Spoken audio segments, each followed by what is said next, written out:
Pues es un verdadero placer estar aquí hoy, la verdad, en este foro organizado por el Cargi. Y quiero agradecer tanto a Lander Arteche como a Zenón por habernos extendido esta invitación y poder estar aquí hoy con ustedes, y también haber podido escuchar a Ángela de Miguel en esa encendida y yo creo que muy bien elaborada defensa de la importancia que tiene dentro del tejido empresarial español y el desenvolvimiento de la economía española las pequeñas y medianas empresas. Escuchándola conectaba con algunas cosas que nosotros estamos mirando en el Banco de España, por ejemplo, por añadir un dato a algo en lo que apuntaba ella.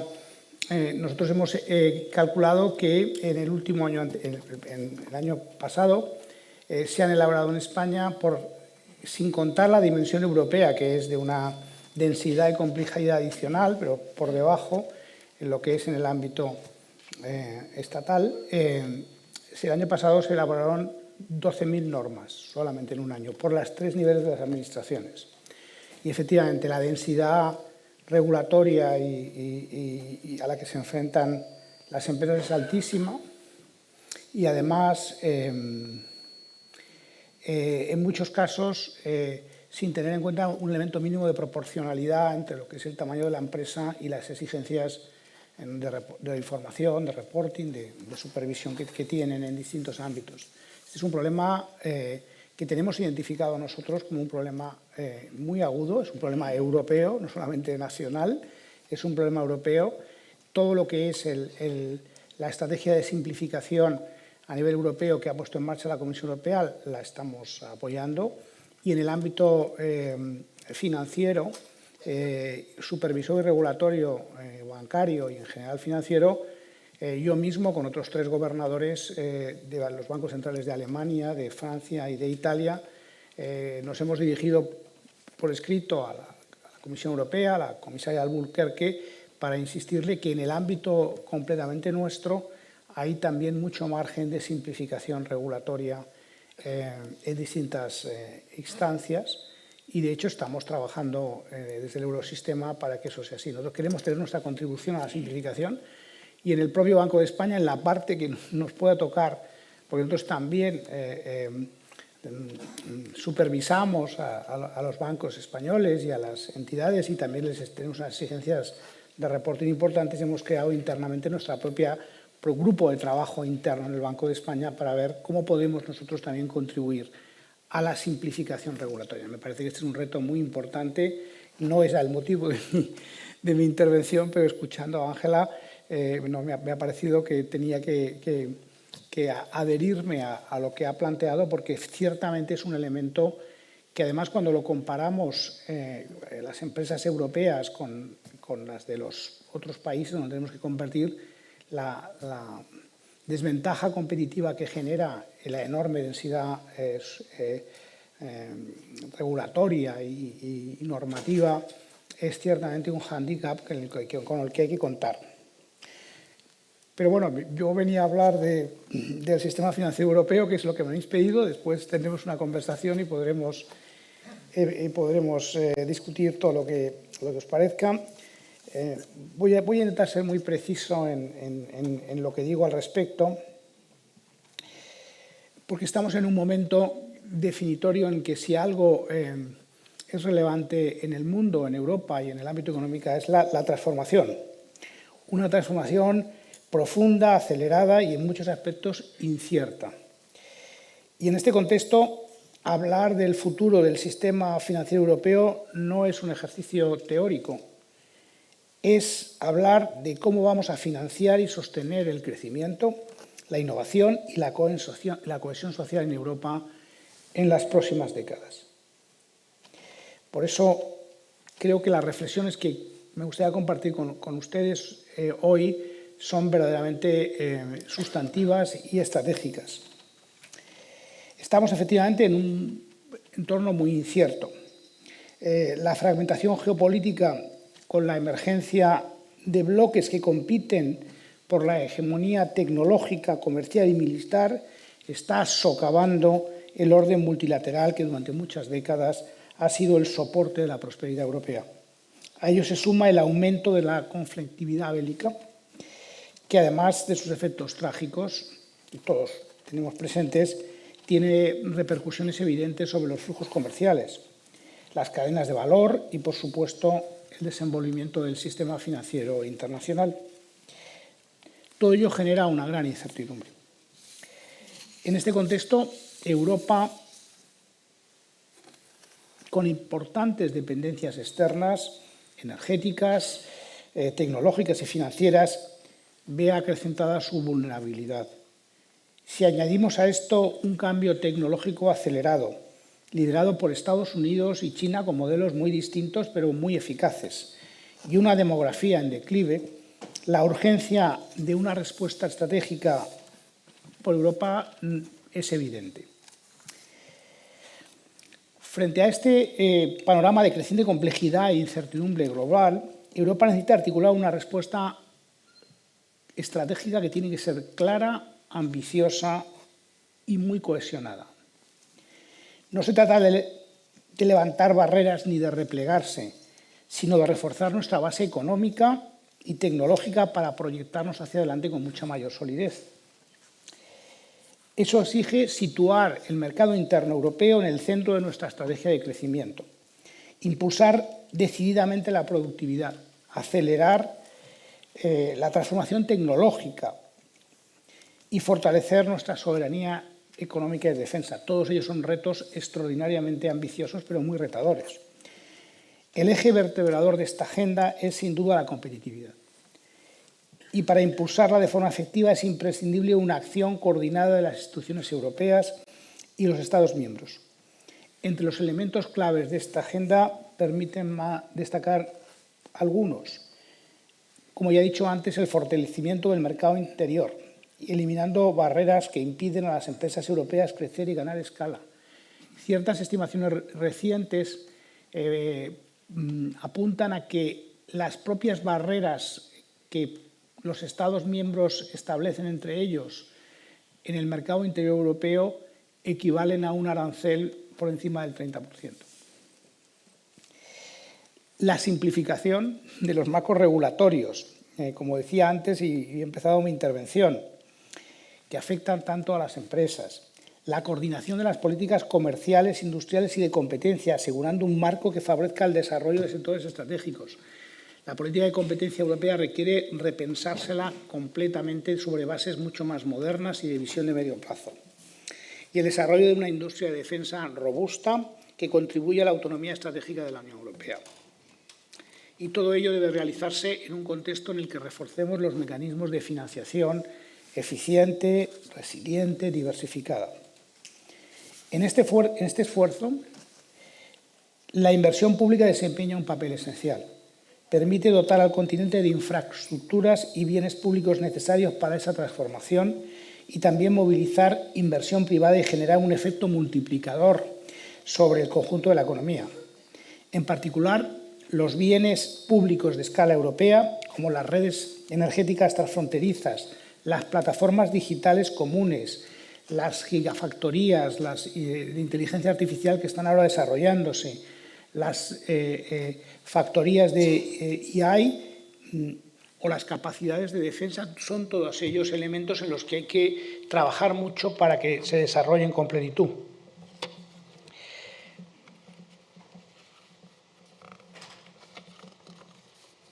Y en este centro de la estrategia europea se encuentran, evidentemente, las pymes, que como Ángela nos ha recordado y lo ha hecho con una enorme pasión, constituyen efectivamente la columna vertebral del tejido productivo europeo. Representan más del 75% del empleo en Europa y más del 50% del valor añadido. Es que en España las cifras y en Euskadi las cifras son todavía mayores que la media europea. Las tengo aquí y la verdad es que no hacen más que poner de manifiesto lo que ya hemos escuchado en la intervención anterior. Y es que su importancia no se limita solamente a lo cuantitativo. Las pymes son también motores de innovación. Muchas de las startups más disruptivas surgen precisamente en este ecosistema. La agilidad, la creatividad, la cercanía al cliente permiten detectar oportunidades y generar soluciones con rapidez.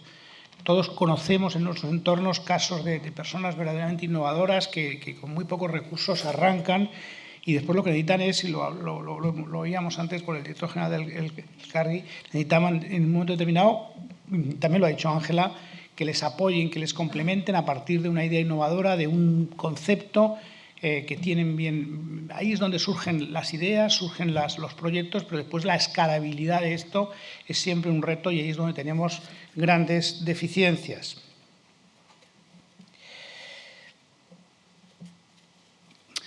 Y es muy importante la financiación. Es muy importante la financiación. Y ahí es donde tenemos realmente debilidades estructurales. Por una a nivel europeo, por una fragmentación excesiva por jurisdicciones nacionales y una dependencia extraordinaria que hemos puesto de manifiesta antes de la financiación bancaria, que es el 92%, si no estoy equivocado, de la financiación en Europa. Pensemos que en Estados Unidos, por ejemplo, un punto de referencia es el 20%, 90 contra 20. Y los mercados de capitales, como todos sabemos, en Europa están muy poco desarrollados. Tenemos el gran reto de desarrollar lo que ahora se conoce como la Unión para el Ahorro y la Inversión, el gran proyecto del mercado de capitales único. Superar estas limitaciones son importantes y yo creo que debe apoyarse en tres pilares fundamentales. El primero es el euro, es algo que nos une a todos los europeos, que es un proyecto de éxito ya de más de 25 años, que era extraordinariamente difícil llevar a donde lo hemos llevado y ahora que tenemos que apalancarnos en el euro como base de un sistema de pagos con moneda de reserva internacional y como activo estratégico de reserva y la soberanía. Tenemos que hacer un sistema bancario más sólido y competitivo y el gran reto que decía antes de los mercados de capitales. Voy a hablar del euro. Y el euro no es solo una moneda. En primer lugar, es un instrumento de identidad y soberanías europeas. En la actualidad, el euro es la segunda moneda más utilizada internacionalmente y representa aproximadamente el 20% de todas las reservas mundiales en divisas. Es verdad que el dólar está en el 60%. 60% el dólar, 20% el euro y 20% el resto de divisas en el mundo, para que tengamos la fotografía completa. Y la verdad es que la dependencia del dólar sigue siendo extraordinaria en los mercados financieros. Ese 60%, cuando lo llevamos incluso a determinados mercados de emisiones de deuda, de transacciones en determinados ámbitos, supera incluso en algunos ámbitos claramente el 60% y esto es un problema. Por eso nosotros desde del Banco Central Europeo y del Sistema Europeo de Bancos Centrales queremos seguir reforzando el euro en distintas dimensiones para que constituya un activo de soberanía europea y un elemento de reserva internacional que nos dé ventaja competitiva. Y uno de los proyectos en los que estamos trabajando más es en el proyecto del euro digital. Como dinero de curso legal respaldado por el Banco Central y complementando el efectivo. Y además representa una gran oportunidad de desarrollo tecnológico en Europa y añadiendo, digamos, al concepto que significa tener en lo que es un billete con todas las garantías de emisión que hace un banco central, pero tenerlo en formato digital. Eso es un proyecto en el que estamos trabajando muy intensamente desde el Eurosistema, que requiere unas inversiones muy considerables, pero también nos va a permitir estar a la cabeza en lo que es determinados ámbitos de los sistemas de pagos en nuevas tecnologías, como es la tokenización o lo que se conoce como el Distributed Ledger Technologies. Justamente este tipo de tecnología es la que estamos introduciendo en este momento en el ámbito de los sistemas de pagos mayoristas. El euro digital será el instrumento minorista de pago a través de instrumentos como el móvil, de tal forma que igual que tenemos un billete con todos los elementos de seguridad, de trazabilidad, de confianza que da, que está respaldado por el balance del Banco Central y con todos los elementos de seguridad, lo podamos tener aquí en el móvil o en cualquier otro dispositivo digital, homólogamente exactamente igual. Hay una parte menos conocida por el público, que es todos los pagos mayoristas, donde se liquidan y sustentan todas las transacciones que hacemos, que después terminan en las cuentas que los bancos tienen en el Banco de España, en el caso español, en el eurosistema, y eso se liquida a través de un sistema que se llama TargetDoor, que es un sistema de pagos que es un gran activo para el funcionamiento del sistema bancario y financiero europeo. Bueno, lo queremos potenciar, queremos introducir nuevas tecnologías para que realmente el euro sea, a partir también de los pagos mayoristas, un elemento creciente de utilización y de utilización como moneda en el mundo. Esto claramente está en beneficio de nuestros ciudadanos y nuestras empresas, y estamos muy comprometidos. Requiere inversiones costosas y requiere planificación de medio plazo. Dentro del eurosistema, del Sistema Europeo de Bancos Centrales, estamos claramente imbuidos de esta idea. El segundo pilar del que quería hablar, además del euro, es de la arquitectura del sistema financiero europeo. Y aquí constatar lo que decía antes, que tenemos que buscar un buen equilibrio entre solvencia y evitar exceso de densidad regulatoria y supervisora. Tras la crisis bancaria, la mayoría de las entidades grandes se supervisan con un marco común dentro de lo que se llama el MUS, y después las entidades más pequeñas las supervisamos directamente con procedimientos los bancos centrales nacionales. Hemos conseguido tener, y con la implementación completa de lo que se conoce el marco de capital de Basilea III en Europa, un sistema bancario extraordinariamente sólido en este momento, robusto, resiliente, y eso es un gran valor. Pero es verdad, y en eso estamos muy involucrados todos, de que tenemos que hacerlo compatible con quizá una menor complejidad y densidad supervisora regulatoria, y en eso estamos para hacer y contribuir a este objetivo general de simplificación, y en eso estamos en este momento trabajando. Pero es muy importante entender la importancia, y en España esto lo tenemos todos muy presente, lo que ocurre cuando un sistema financiero no está construido sobre bases sólidas, solventes, hay una excesiva toma de riesgo, concentraciones de riesgos, pues al final el impacto que tuvo en términos de disrupción macroeconómica y también de coste de dinero público fue considerable. Por lo tanto, ese es un valor que hay que preservar siempre, y el punto de partida europeo en este momento es verdaderamente excelente y no podemos ponerlo en riesgo en ningún caso. Y el tercer pilar, y con esto ya voy terminando, es el de los mercados de capitales. Aquí Europa efectivamente tiene un reto extraordinario. Y eso en el caso de las pymes ha salido claramente a colación. Estamos hablando de que la financiación es fundamentalmente o casi exclusivamente bancaria. En el caso de las pymes es el 96%, en el caso de España. Pero bueno, en Alemania es del 94%, es decir, que es un problema genuinamente europeo. Y por tanto, claramente que hay que ampliar y diversificar las fuentes de financiación empresarial, y aquí hay que trabajar en distintos ámbitos, y hay dos ámbitos en los que a mí me parece que hay bastante por hacer. Uno es desarrollar vías de financiación para las pequeñas empresas innovadoras y startups, especialmente en las etapas iniciales. Yo creo que el ejemplo de Suecia, por ejemplo, con el mismo marco regulatorio, y Escandinavia, es muy buen marco de referencia para saber lo que se puede hacer en ese ámbito cuando se alinean todos los incentivos y también los incentivos fiscales. Realmente yo creo que en Europa a veces pensamos que tenemos que hacer grandes proyectos europeos conjuntos, pero también tenemos que mirar cuáles son las mejores prácticas, porque mientras termina de configurarse ese ámbito europeo completo, dentro del marco existente hay países que desarrollan iniciativas que son muy interesantes. Y yo todo lo que ha hecho Escandinavia y Suecia singularmente para la financiación de pymes a través de los mercados de capitales, con una alineación muy clara de distintos instrumentos en distintos ámbitos de política pública, incluido la fiscal, es una referencia que tenemos que mirar. Y después tenemos que trabajar mucho en el ámbito de las titulizaciones, con el fin de facilitar la transferencia de riesgo y conseguir que los bancos vayan rotando su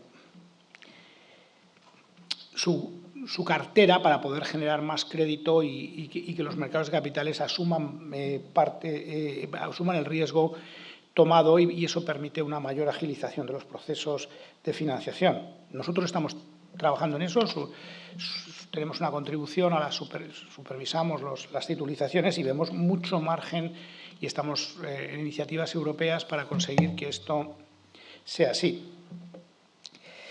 Y me gustaría terminar simplemente haciendo referencia a la situación, como dicen en Latinoamérica, de parteaguas en que nos encontramos. Verdaderamente estamos en una encrucijada, en un mundo global que está cambiando en direcciones que nos cuesta a veces aprender, con H, a entender y por lo tanto, Europa tiene claramente que digerir y entender bien todas estas dinámicas y encontrar su propio camino, su propio posicionamiento y hacerla además al mismo tiempo un área económica más resiliente, más autónoma en algunos elementos. Y en esto claramente el sistema financiero europeo debe ser una parte clave y central de la solución. Por eso es tan importante que debamos integrarlo, completarlo y adaptarlo a todas estas realidades a las que nos enfrentamos. Desde el Banco de España, sin duda, estamos trabajando en esto. Estamos trabajando en distintos niveles, a nivel europeo, a nivel del Sistema Europeo de Bancos Centrales, en nuestras contribuciones a los legisladores nacionales cuando tenemos margen para hacerlo. Tenemos un sistema financiero que es muy sólido, pero necesitamos un sistema financiero probablemente más ágil, más capaz de canalizar los flujos de ahorro hacia las oportunidades de inversión que se producen y además ahí donde claramente hay más margen de trabajo, porque es donde a veces las dificultades de financiación son mayores, es en el ámbito de las pymes, incluso de los autónomos. Ciertamente es una de las áreas prioritarias de trabajo y yo tengo la expectativa que esta reforma en la que estamos todos involucrados de crear un mercado de capitales europeo genere espacios de financiación y mayor flexibilidad para la financiación para proyectos innovadores, pero en general para proyectos de crecimiento que surjan en pequeñas y medianas empresas. Yo creo que este es un reto en el que la institución que organiza, el Cargi, que organiza este evento, tiene un papel muy importante. Las sociedades de capital riesgo lo tienen, como lo tienen todo lo que tiene que ver con el de-risking, con el ayudar, digamos, a que en el caso de entidades que por su pequeño tamaño, por su falta de historial crediticio, a veces tienen dificultades de financiación, haya una forma, digamos, de mutualizar, de diversificar el riesgo.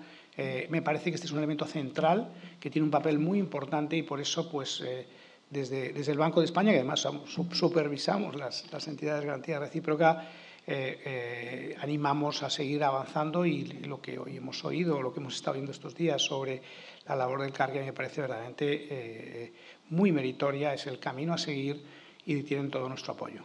Muchas gracias. Gracias, señor Escrivá. Se ha emocionado al hablar del Cargi, muy meritorio ha dicho usted. Y de hecho, voy a ir. No las mías. Son las mías, señor Escrivá. Voy a ir ágil y rápido, como ese sistema financiero europeo que decía, al que tenemos que ir. Es robusto, es resiliente, pero igual tiene que ser un poco más ágil. Vamos a ver si en unos pocos minutos ahondamos algo más en algunas de las cuestiones que ha mencionado usted. Aquí se ha mencionado el Fondo de Innovación del Cargi con la Diputación Foral de Vizcaya, Solventis, es decir, ahorradores que generan un fondo, se genera un fondo con plena garantía jurídica, financiera, se financia innovación tecnológica. Usted ha hablado del mercado de capitales y hablaba también de los países de Suecia y Escandinavia. Sí. ¿Se puede tener una verdadera unión de mercado de capitales sin armonización fiscal? ilegal entre países? Es la parte más complicada. La parte fiscal es probablemente la más retadora, pero a la espera de tener una armonización completa en Europa en algunos ámbitos, que llegará o no llegará, en el ámbito, por ejemplo, del impuesto de sociedades, mientras tanto, cada uno que utilice el margen que tenga, yo diría, que utilice el margen que tenga para crear mecanismos de incentivos bien diseñados. Yo creo que esto sería mi primer mensaje. El otro es, creo que sí, creo que los incentivos fiscales tienen que orientarse a impulsar el ahorro a largo plazo. Es decir, el ahorro que realmente tiene una vocación de permanencia en los instrumentos financieros debe tener, digamos, algunas ventajas respecto a los mecanismos de ahorro más cortoplacistas, que rotan más. Yo creo que necesitamos que las grandes bolsas de ahorro que hay en cada sociedad, en Europa, en España, en Euskadi, sean bolsas de ahorro que les ayudemos a que se orienten a la financiación de la inversión. Esto requiere incentivos. Eso también está vinculado al Finance Europe, que se presentaba recientemente con varios países. Mencionaba usted el euro como instrumento de identidad. Le he creído escuchar. Verdaderamente la Unión Europea, y no toda, pero está unida en el euro. La unión bancaria, el ámbito de la tecnología, la energía, nos queda muchísimo camino por recorrer. Esta fragmentación nos va a impedir, desde el punto de vista financiero, quedarnos ya absolutamente rezagados respecto a Estados Unidos o China. El otro día hablaba yo con una mujer de origen chino, muy influyente en el ámbito de España, y decía: Donald Trump no nos preocupa, son 4 años. Llevamos 2000 años esperando nuestro momento. Los tiempos de China son otros. ¿La fragmentación nos debilita?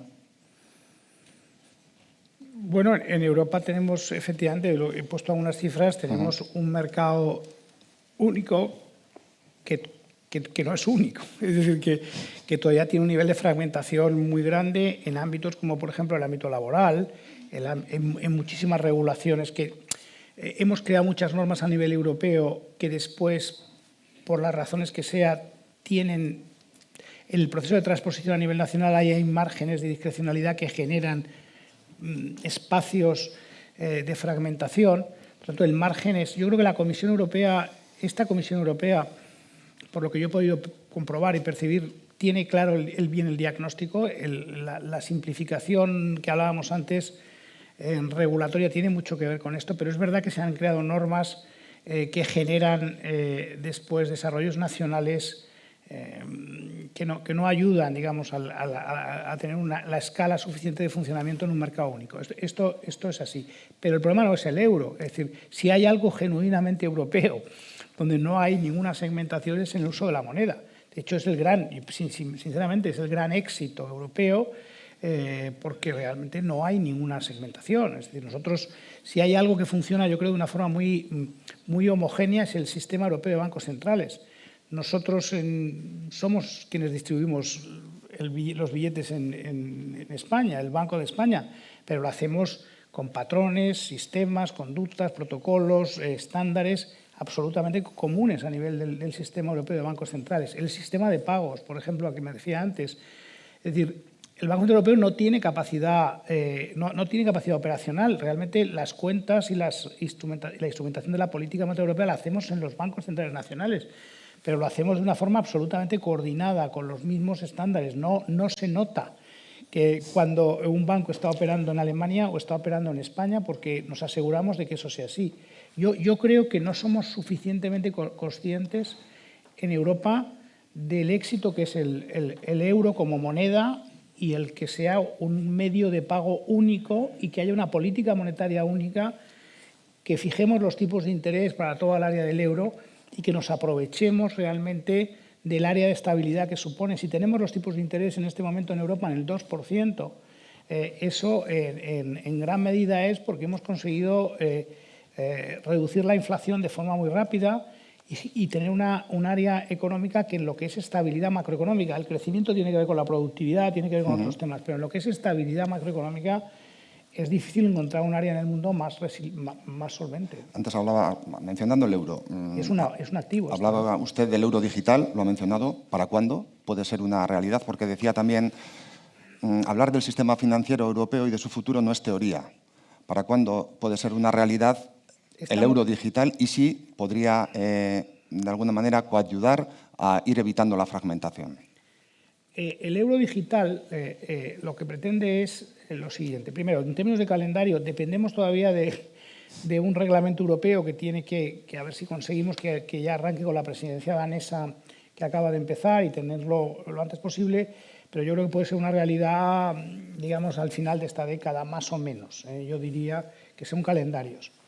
Al final, como decía yo antes, de lo que se trata es de que la seguridad que supone el saber que un medio de pago está respaldado por todo lo que significa un banco central, que cuando se distribuye, cuando nos intercambiamos, cuando sacamos billetes, los sacamos de un cajero que es supervisado por nosotros, por un banco central y por lo tanto tiene esas garantías.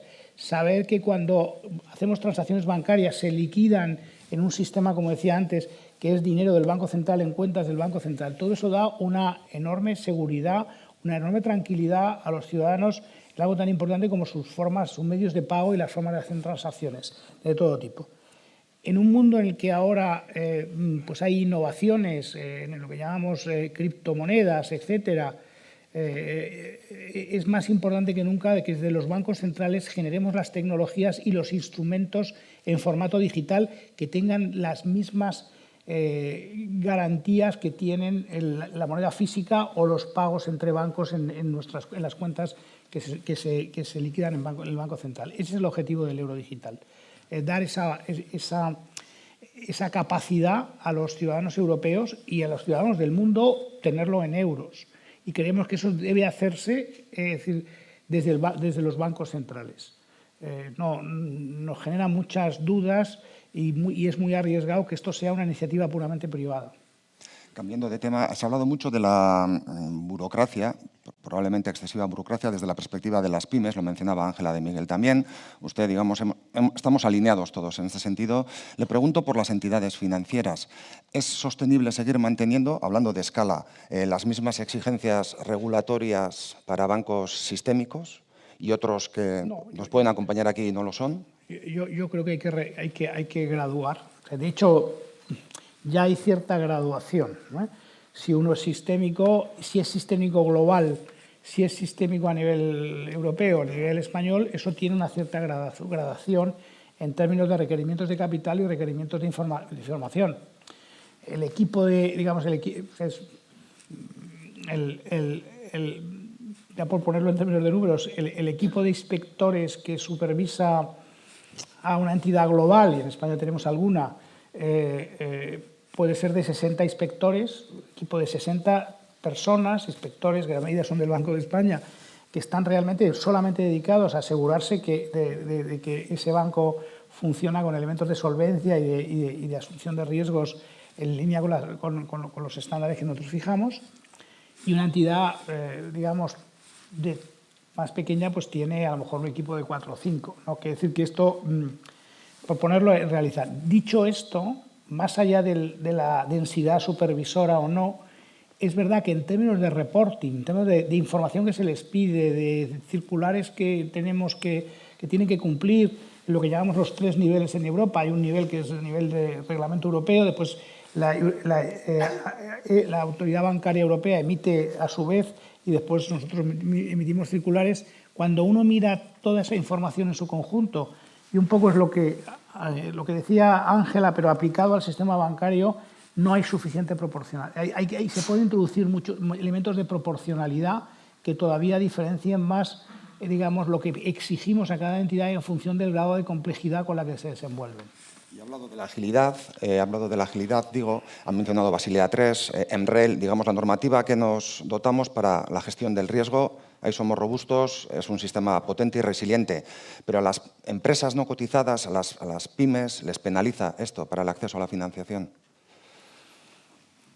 No estoy seguro. Quiero decir que sería un tema, mira, cuando uno mira los datos, cuando uno mira y compara y ve en este momento no parece, cuando uno mira los tipos de interés a los que se financian las entidades o los niveles de racionamiento de potencial crédito que reportan las entidades, no diría yo que es evidente en este momento que haya un problema agudo en este sentido. Pero, dicho esto, me parece que es un tema que probablemente hay que seguir profundizando. Yo creo que es uno de los elementos donde a veces, cuando priorizamos elementos puramente de solvencia y pedimos a las entidades bancarias que tengan departamentos de riesgo muy bien dotados y con mucha capacidad analítica. Capacidad, exactamente. Bueno, pues tenemos que ver si en un ámbito de estos hay ámbito de mejora o no. Sí. Igual un marco más flexible y proporcional facilitaría la financiación, dicho de otra forma. Sí, hay que ver esto, porque hay que tener en cuenta que en el ámbito, digamos, en el que nos movemos, la regulación no es nacional, es mundial, de hecho. Tenemos Basilea III, que tiene unas ciertos márgenes, son estándares para la concesión de créditos y los requerimientos de capital asociados, o si es el MREL, de resolución, que son globales. Estamos dándole una vuelta a esto. Yo creo que es un buen punto para que nosotros reflexionemos y miremos en el contexto de cómo estamos revisitando todo este marco. Y en todo esto tampoco es que pueden hacer otros por mí, ¿no? También es que puede hacer uno mismo para su futuro. Y lo enlazo con lo que decía al final de su intervención. Entidades como el Cargi hacen una labor encomiable, decía más o menos literalmente, y el Cargi lleva años poniendo el acento en el conocimiento, en la formación financiera. Como sociedad, ¿tenemos un conocimiento financiero suficiente? ¿Cree que a través del Cargi o cualquier otra entidad, pero la formación financiera es un must que como sociedad deberíamos tener para ser todavía más resilientes y más competitivos? Yo creo que ha salido antes en vuestra conversación, yo no puedo estar más de acuerdo. Es una competencia nuestra y además la educación financiera es algo en lo que el Banco de España está invirtiendo, está desarrollando. Queremos hacer mucho más. A veces nos hemos centrado excesivamente en la solvencia, pero elementos como la protección del consumidor o elementos que tienen que ver... Porque al final sí hemos constatado lo siguiente. A veces los problemas, se dice, no, el mercado es demasiado concentrado en el sistema bancario. Se ha concentrado demasiado el sistema y ahí puede haber un déficit de competencia. Cuando hemos analizado estos temas con algún nivel de detalle, lo que hemos visto que a veces no tanto es un problema del número de entidades bancarias que operan en un mercado, sino la capacidad que tiene el otro lado, el cliente, de retar a los bancos y entrar en un diálogo con ellos. Por tanto, puede ser un buen sustitutivo al ámbito de competencia la formación en finanzas y la educación financiera. No nos cabe ninguna duda. El banco, desde hace unos años estamos trabajando en ese sentido. Yo creo que es un tema que, como muchas otras cosas, debe empezar desde el colegio, desde la escuela. Hay que, a los chicos que después van a ser empresarios, van a ser autónomos, etcétera, hay que darles formación básica de partida o al menos hacerles que sean conscientes de la importancia que tiene tener ciertos rudimentos de finanzas o de principios básicos. Yo creo que ahí hay que trabajar en los currículums de los institutos, de la formación profesional, para introducir este elemento de una forma más sistemática. Esto es algo que el banco, cuando hablamos con las autoridades educativas, les insistimos mucho y estamos disponibles para trabajar con ellos en esos currículos. Pues ahí está el Cargi a su entera disposición, porque fíjese, llevamos más de 30 años impartiendo formación financiera, también conjuntamente, antes mencionaba Deusto, con la DBS, y todavía se nos reconoce o conoce por el del aval, con lo cual, bueno, pues ahí hay camino por hacer. Estoy de acuerdo que todo lo que tiene que ver con esta parte de fondos de formación, de capital humano, que también lo decía Ángel antes, es que aquí hay un bien público detrás, porque dada la escala de las pequeñas y medianas empresas y de los autónomos, dada la pequeña escala que tienen, es que hay que arroparles y ayudarles desde fuera y de una forma que sea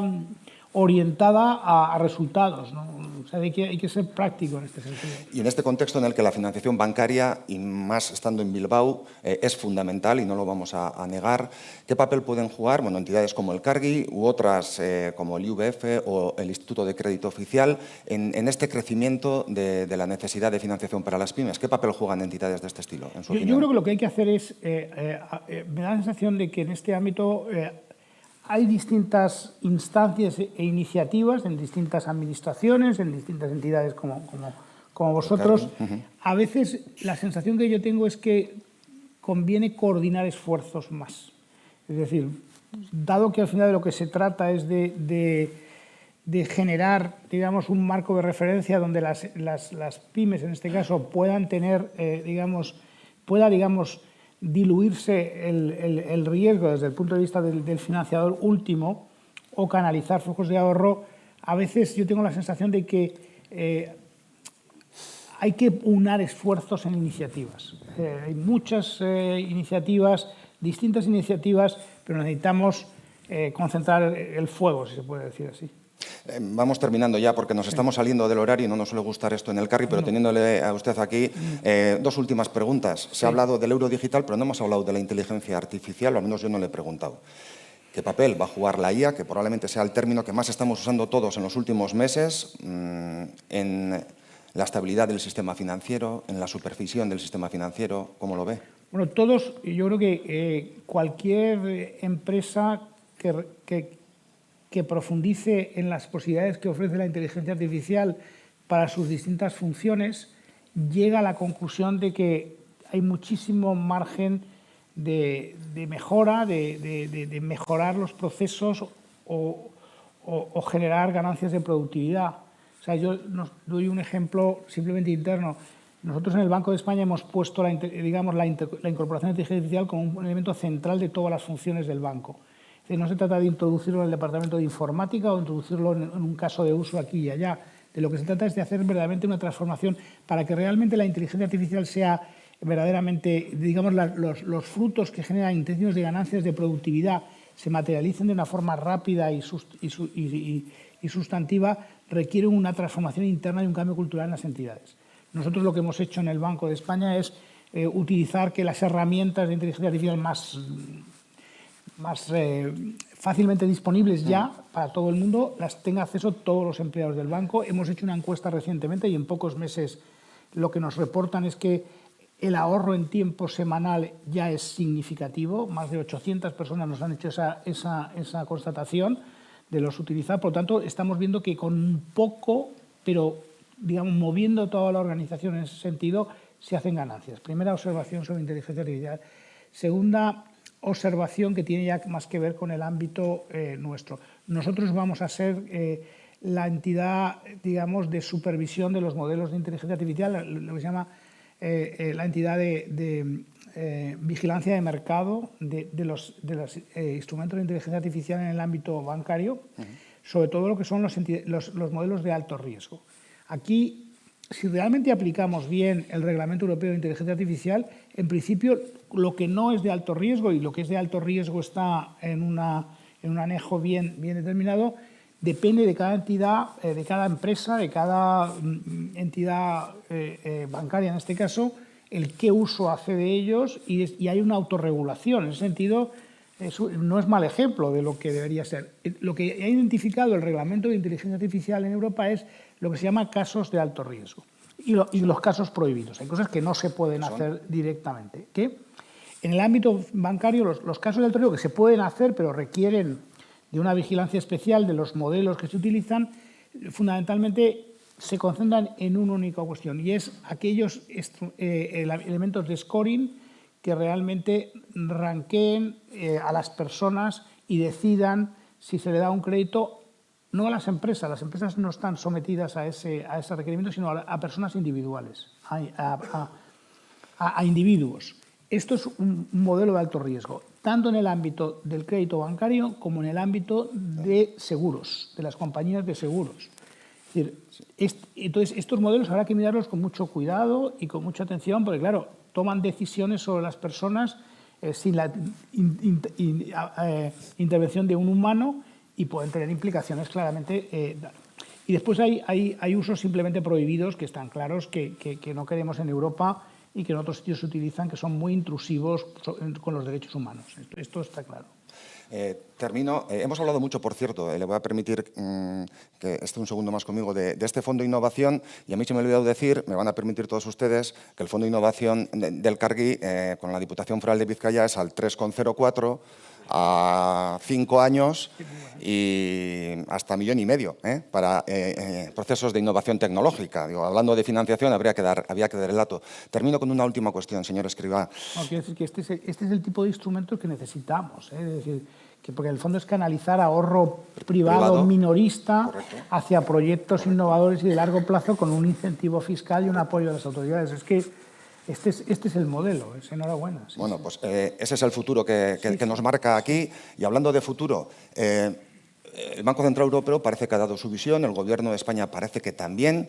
Dicen que será lo que los accionistas quieran, pero ¿cómo ve la OPA de BBVA Sabadell y, sobre todo, cómo cree que terminará el proceso?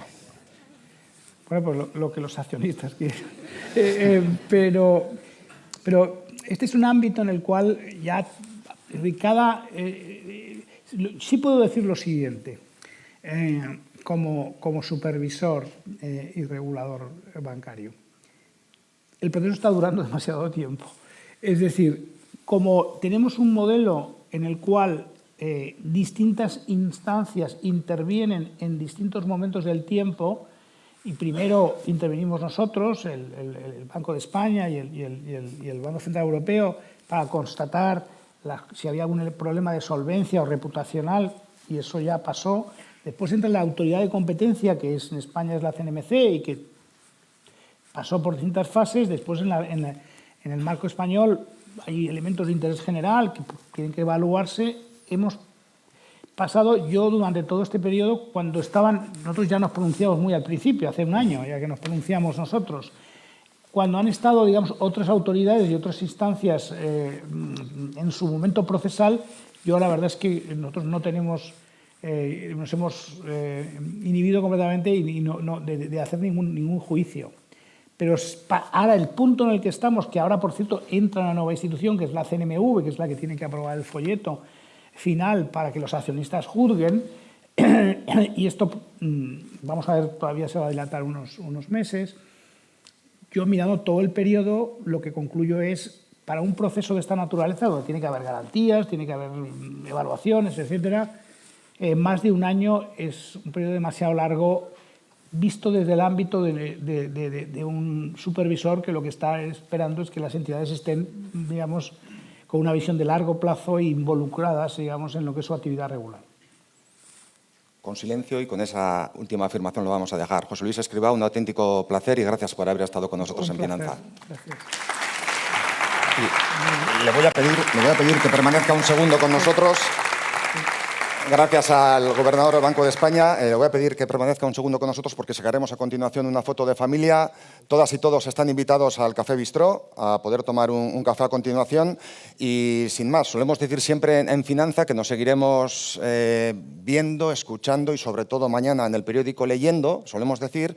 Y en esta ocasión también me van a permitir que les diga que hagan un bloqueo de agenda, save the date, porque el próximo 18 de septiembre, en este caso en San Sebastián, volveremos a tener un Finanza en una conversación aderezada de la actualidad y de dos líderes con visión estratégica en el ámbito empresarial, como son el presidente de CIA Automotive, Antón Pradera, que conversará con el CEO de Repsol, Josu Jon Imaz. 18 de septiembre en San Sebastián. Con esto, lo dicho, eskerrik asko por su atención y gracias, José Luis Escrivá, por ser nuestro protagonista de hoy.